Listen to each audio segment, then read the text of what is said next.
Hey, it's Julia from CityCast Portland. When I'm not producing the show, you'll find me watching live music all around town with a beer in my hand. So McMenamin's Grand Lodge second annual Brewfest is just my speed. They have some of the region's best beverages from McMenamin's and beyond, and are hosting killer local bands for only $30 a ticket. Saturday, June 1st in Forest Grove, they'll be serving over 40 taps of beer and cider, plus wine, spirits, and cocktails. And you can see sets from Federale, the Chivas, and Rosalinda. So if you're 21 and older, go buy your ticket at mcmenamins.com right now. You're not going to want to miss it. Hey, this is Claudia, host of CityCast Portland. Before we get to today's show, I have a favor to ask. CityCast is doing our annual listener survey, and it would really help us out if you took it. And if you took it last year, we would be so grateful if you did again, since we can't really use last year's data anymore. If you can please go to citycast.fm/survey to take it. It's only 7 minutes long. Someone actually did time it. That's citycast.fm/survey. And when you take the survey, you'll also be eligible to win a $250 Visa gift card and some CityCast Portland swag. So there might be something in it for you. That's citycast.fm/survey. Thank you for considering. We're getting to that good weather when long bike rides with friends start getting scheduled. But if you're thinking of buying a new bike like me, you may have discovered that it's actually like a way bigger deal than you might have thought. Like there's so many types of bikes now. How do you choose? How much should you be prepared to spend? And if you're not of average adult height like me, how the heck are you going to find one that fits?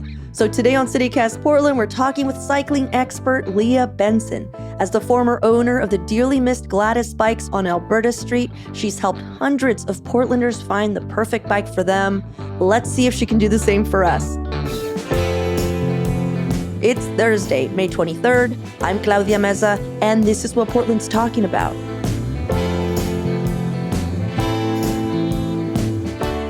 So, how should I narrow down what type of bike I need? I mean, I know there's the standard categories. I no longer commute to work, but I do love going on very long bike rides. Like, how does one figure out what they're actually going to use? Yeah, it's a good question. And I think the first one that you're either going to ask yourself or be asked, depending on if you're like going into the Wild West of like Craigslist or OfferUp to find a bike, or if you're going into a shop, anyone's going to want to know what you want to use it for.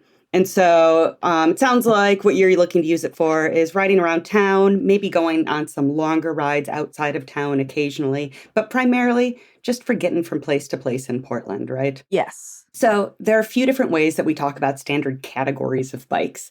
One of them is like the marketing language that bike companies come up with. So you'll hear things like commuter, hybrid, road bike, all road, gravel bike, mountain bike, all of these different things. They're helpful because they tell you some different things that bikes can do, but ultimately they're marketing categories and you can make a whole lot of bikes work for a whole lot of things. But based on what you're describing, one of the places that I like to start when I think about what the right bike is actually starting at the tires, because that helps us figure out so much of what we're looking for. So as you're looking for a bike, do you want something that you're going to feel fast on, that you're going to feel stable on? Like what's important to you?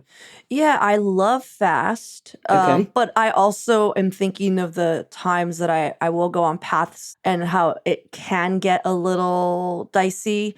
It's not paved a lot of the ways. It's just kind of loose dirt or gravel. Totally. Well, there was this idea like back in the 70s that in order to be super fast on a bike, what you needed was really skinny tires, because skinny tires meant that you were going to go faster. Fortunately, there's a whole lot of nerdery that's out there these days going into tires that says that's not true. You can have wider tires and still be fast. And then there are benefits with them because you have wider tires. It allows you to go on more surfaces more comfortably. You can go on some of that gravel and feel good. You can go on some dirt. If you want to take your bike up into Forest Park and ride on Leif Erikson, you're going to be chill with that. I want that so bad. Yeah, you do want that. It's the best. Yeah. Also, it's just going to be more comfortable for your body because, like, if you run over a rock on a super skinny tire, whether or not you perceive it, like, it's harder on your body. Whereas if you're rolling over a rock and you've got, like, a nice wide tire that doesn't need quite as much air pressure, it's just softer going over it. Mm-hmm. So it both allows you to go more places and do so more comfortably. how would I communicate like the size of a tire? Because I'm just like, I want a fatter tire, like that doesn't mean anything to me. So tires, like confusingly with so many things with bikes, come in so many different types of measurements. A lot of times they're going to be measured in millimeters. So Okay. when we're talking super skinny tires, like we're talking like an 18, a 23, a 25, that's what you're going to find on a lot of road bikes. As you're getting above 30, it's getting into the wider realm. So like a hybrid bike.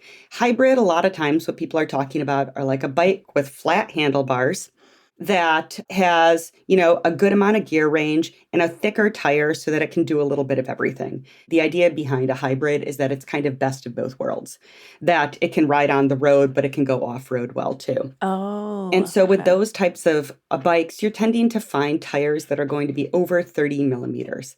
That said, I like them even bigger than that. She likes a big tire. Okay. I love a big tire. I used to be Okay. one of those skinny tire people. No more. You can be fast and comfortable on the big ones. I'll take it. The tires that I ride on now around town are 2 to 2.5 inches wide, Whoa. which people will look and be like, that's like a balloon.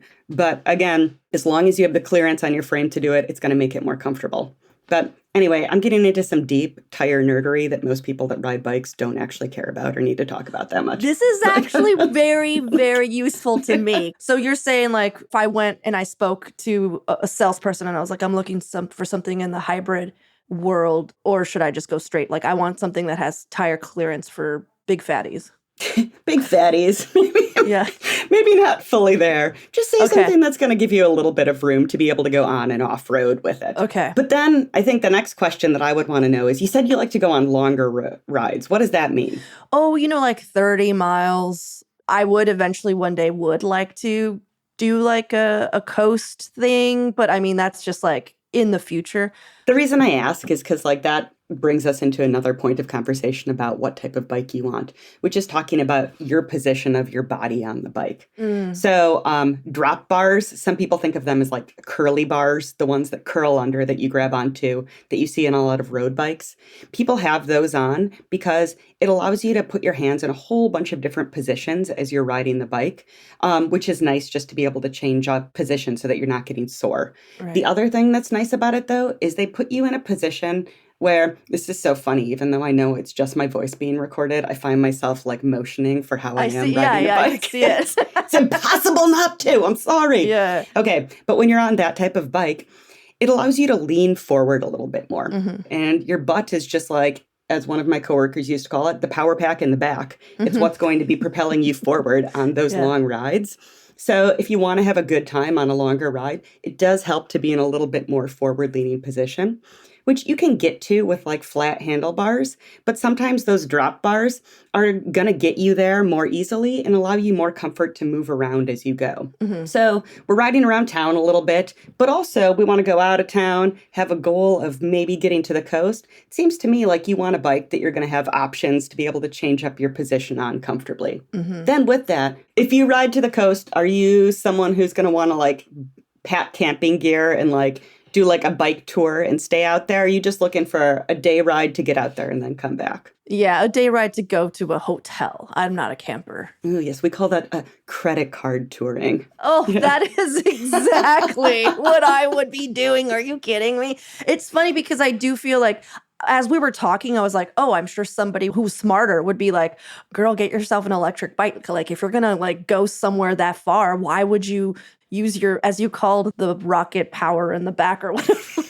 Just hit a button, girl. And that makes sense. I'm like, yeah. But I realized that I actually do love to bike to stay in shape. Like I like actually moving my body since I'm sitting down so much in my office, Totally. Yeah. And it's great for that. That said, with an e-bike, you're still getting a pretty good workout out of it. I will take a minute to like stand for e-bikes and say, they're great. They're awesome. They fill the void for so many people, whether it's because they're carrying a whole lot of weight, whether that be supplies they're carrying or their children, or because they have mobility concerns and want something that's going to make it possible for them to ride a bike more easily, or just because it's super fun to be on an e-bike, to have an actual power pack in the back that's not just your butt that's pushing you forward. Yeah. Power pack in the back. Power pack in the back. I'm just going to come clean. I've never used an e-bike, so I don't know. To me, I just thought it was like a little scooter. So most of the e-bikes that you're seeing on the street are actually technically e-assist bikes, which means that the electric motor doesn't turn on until you push the pedal. So you actually need to move in order for them to do anything. Oh, okay. That's good to know. All right, well, let's take a quick break here. And when we come back, how much you should be setting aside for your new ride.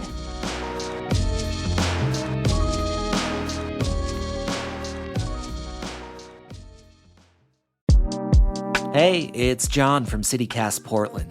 You know, it can be hard to check all the boxes on a family vacation. You need to find some fun stuff to do and keep the kids entertained, and maybe, hopefully, you and your partner can relax a little bit too. Well, you should check out Salishan Coastal Lodge by SCP Hotels. Salishan is the perfect destination for the whole family, with over 200 acres of coastal playground, all surrounded by old-growth timber and seaside bluffs. You can relax with daily complimentary yoga or a visit to Salishan Golf Links, designed by Oregon golf legend Peter Jacobson. And the kids can tackle a zip line at the only aerial park on the Oregon coast. Plus, they have dog-friendly accommodations with miles of trails on the property and a daily yappy hour with refreshments for both the humans and the pups. Right now, you can book a long weekend retreat to the Oregon coast and save 20% on your stay of 3 nights or more. Visit salishan.com/offers to book your stay at the Salishan Coastal Lodge by SCP Hotels today.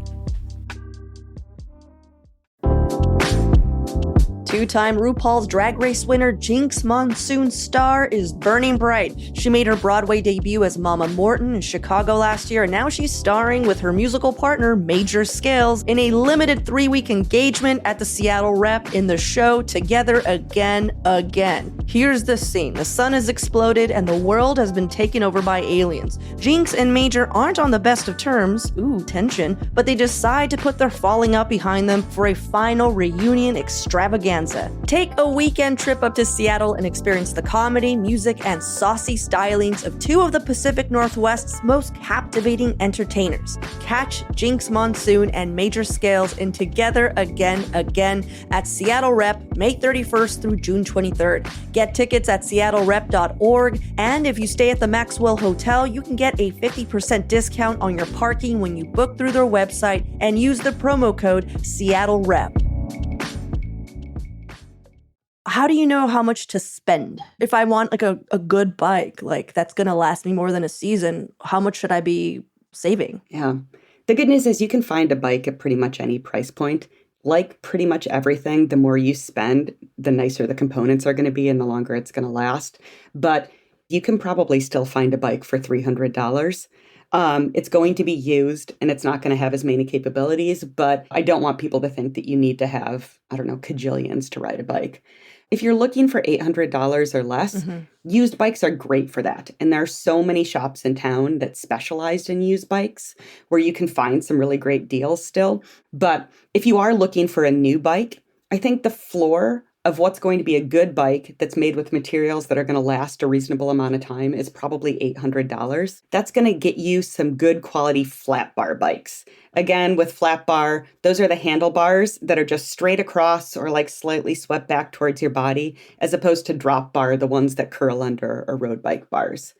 So those drop bars come with an entirely different system for shifting that's more expensive. So if you want a drop bar bike, we're talking more money. Like for that, we're going up into $1,000, probably $1,200 or $1,500 even to get something that's going to be good. I'd say if I was on the market for a new bike, like what you're talking about, something that can do a little bit of everything and do it pretty well, I would probably think about $1,500. Okay. Because that's going to make sure that you're getting something really good that's going to last a long time.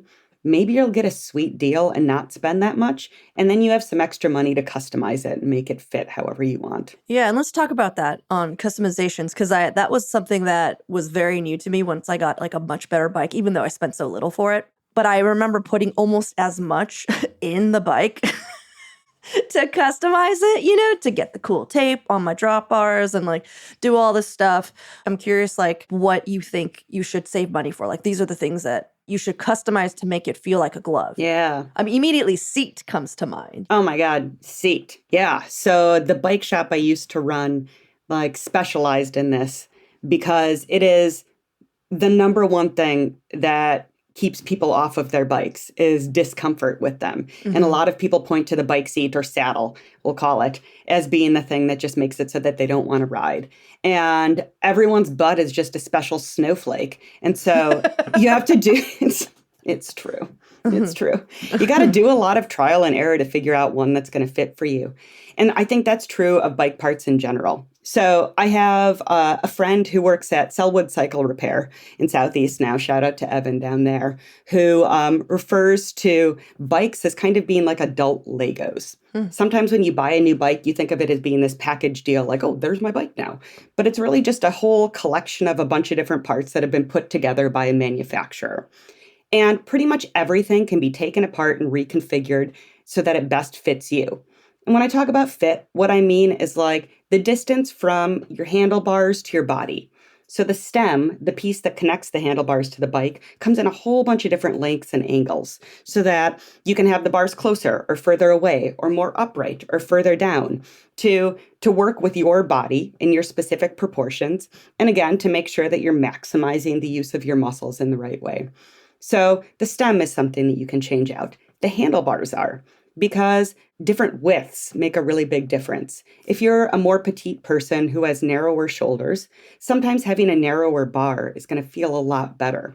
Because if it's wider, it's going to put so much strain on your neck that you don't need. And all of these parts can be changed to fit your body and make sure that the bike is capable of doing what you want. Down to the pedals. You can get so many different styles of pedals, so many different widths to accommodate wider feet even. There's so many ways that it can be changed to actually fit your body. So if you buy a bike just off the rack from a shop, just know that hopefully the shop will be pointing you in the direction of buying the correct frame size. But after that, there's so many other little tweaks that you can do to make it comfortable for your specific body. Yeah. And frame size, because I'm like 5'3", so that's very specific. There's only a few frames that I would be able to get, is what you're saying. Being 5'3", yeah, unfortunately, the bike industry seems to assume that people that ride bikes are like over 5'5". A lot of times I'm similarly 5'3", and it's not as easy as it should be. That said, it's so much easier than it once was. Bike companies are realizing that folks of all different sizes and genders ride bikes, and therefore are starting to make more things in different sizes and shapes. That said, it's not so easy to figure out what your size is based on your height. I always say bikes are a little bit like women's pants in that the sizing makes no sense and means nothing. You know, like in one company, you could be a size 2, and another you're a size 8 or 12 or who knows what. Same thing with bikes. But what they'll have you do is stand over a bike. And so that top tube, as you're standing over it, you want to make sure that there's not contact with your body. Reason being, if you need to hop off a bike in an emergency, no one wants to like break their crotch on a bike tube. Nobody wants to break their crotch. Yeah, let's just leave it there. No one wants to break their crotch. Yeah. And it's so true because growing up, I'm just so used to always standing on my tippy toes for almost any bike stuff. So I'm looking forward to a frame that actually fits me. That sounds amazing. Yeah. Not safe, not comfortable to be too big. Well, we've talked a lot about like customization of the actual parts of the bike, but I know that you're a big believer that your bike should look good too. I mean, not just be functional. I know that would be important to me, but why do you think that's important? Like, why do you think you need to be like, that bike, that's a looker? Yeah, why do I have bike vanity? Yeah, what's up with that? Bikes are a really important part of how I get around the city, but also of how I view myself.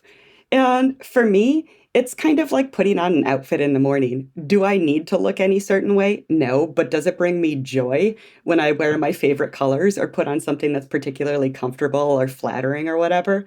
Yeah, it does. Same thing with a bike. Like, I love riding my bike. It brings me so much joy. And the fact that it looks cool brings me joy too. And I don't know why I'm saying it, like riding my bike as though I only have one. My bike's plural. Of course I have many of them. Of course you do. Of course I have many of them. Of course they have all different aesthetics and looks so that I can pair them with how I'm feeling. How many bikes do you have? 5.5, because I share a tandem. 5.5. Mhm. That was Yeah. perfect answer too. Because I was like, how do you get? Oh, okay, that makes a lot of sense. Yeah. I think it's just a matter of what's going to make you happy. Like Mhm. when you're buying a bike, a lot of times there can be this vibe of like, you need like the right machine for the job and you're not supposed to care about how it looks. I really don't buy into that. I'm like, you're supposed to enjoy it. If you're spending money on something, you're going to spend time on it. You should like all aspects of that. But I don't think it's bad to go into a bike purchase acknowledging that you have one and that you want this really cool thing to be an extension of your style in general. Yeah. And just real quick, when I'm shopping, there's like iron frame, steel frame, aluminum frame, carbon, whatever frame. Does it matter? The three main materials that bikes are going to be made out of now are aluminum, steel, and carbon. And aluminum is one of the more common ones that you see. It's going to be the least expensive. It's fairly lightweight. That said, it's pretty rigid, which means it's not always the most comfortable to ride. Also, just as important to the lightness is the parts that are coming on the bike. And a lot of times, aluminum bikes, since they're going to be at a lower price point, also have lower price point parts with them that are going to be a little bit heavier. Interesting. Okay. Steel is heavier as a material, but a lot of times if you're buying a new steel bike, it's going to be made with nicer parts. And so it might not ultimately be that much heavier than an aluminum bike. And then the third material that we're going with is carbon. Carbon is a super lightweight, very strong material that's pretty comfortable to ride on. It absorbs the shock of the road really well, is more expensive though. We tend to see that on higher end road bikes and mountain bikes. It's awesome. Nothing bad about carbon. It's just not financially accessible for most people and also not necessary for most people. Gotcha. Well, what are some good, like, shout outs, some good places to start? Some favorite bike shops of yours? Fortunately, Portland is such a good place to buy a bike. We've got an Nice. incredible bike shop ecosystem. It's impossible for me to just pick a couple, so I'm going to go through my long list. Overarching bike shops that will have a little bit of everything. River City Bikes, located in Southeast Portland, has been around forever, has a selection of everything that you would need from e-bikes to mountain bikes, hybrids, road bikes, a little bit of everything. It's a huge shop, but that doesn't mean that it's not awesome.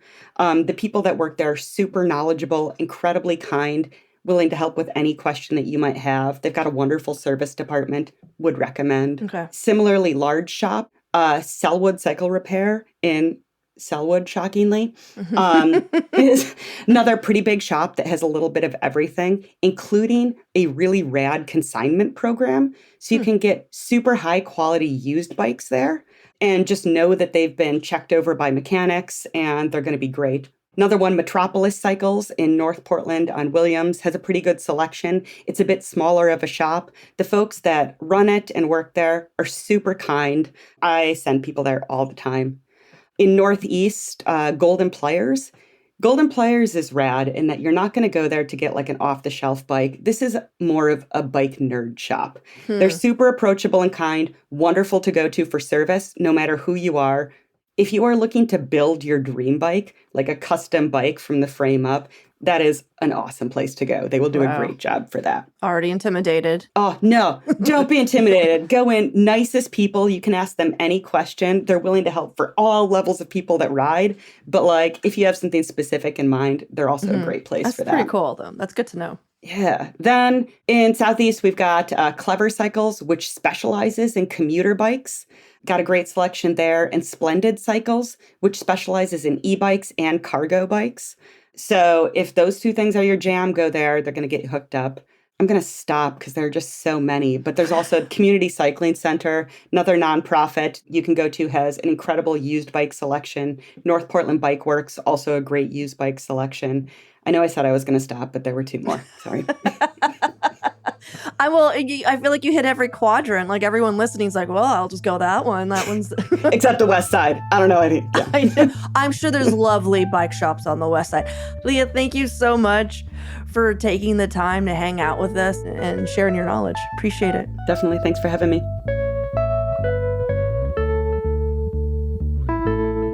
Also, if you're on the smaller side like me, Leah recommends the bike brands All City, Surly, and Specialized for their selection of smaller frames, just in case that helps narrow down your search.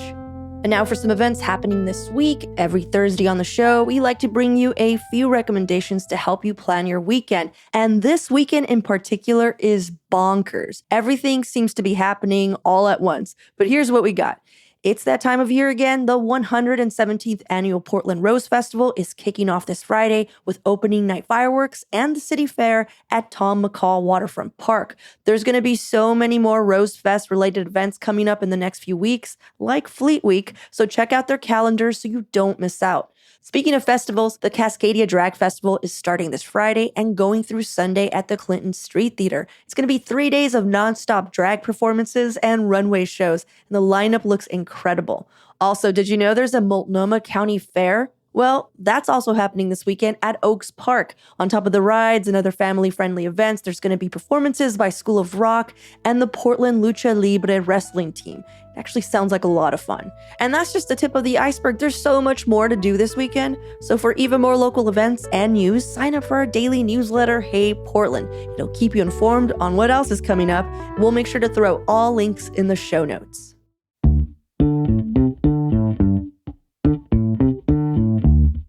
That's all for today here on CityCast Portland. Thanks so much for listening. If you enjoyed the show, please share it with a friend, rate or leave us a review. It really does help us out. We'll be back tomorrow morning with more from around the city. Until then, see you at Slim's.